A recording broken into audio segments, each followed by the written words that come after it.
red flag. Yeah. But there's an amount where I feel like it's almost a necessity for a man to have a greater understanding of different women. Yeah. And even just how to be in the bedroom.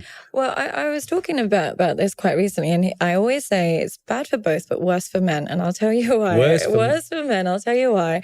Because this is what happens.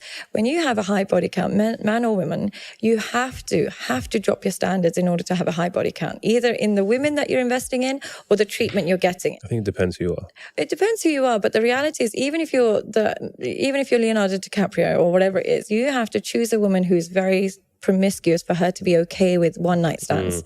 So what's happening is you're now getting used to women who are calling their boyfriend and saying, babe, I'll be home in 10 minutes while she's in your bed. You are getting used to women who are like sleeping with you and then going off to sleep with your friend the next day. You are getting used to women who don't even reply and don't care if you have see them again or not.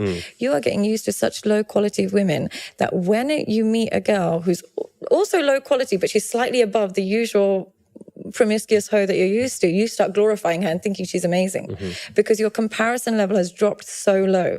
You are so used to that woman that has nude pictures online, or the one that's cheating on her boyfriend to sleep with you, or the one that is just sleeping with you and your friends. You're so used to such a low level of woman, you no longer have the skills and tools required to speak, to communicate, or be with a wholesome, good woman that can maintain a marriage.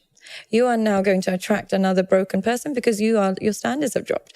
And the other thing that I would say is when you sleep around, there is no way you can sleep around with so many people and not feel some level of shame and guilt, because there's always that girl that you meet and then in the morning you're like, oh, please go away.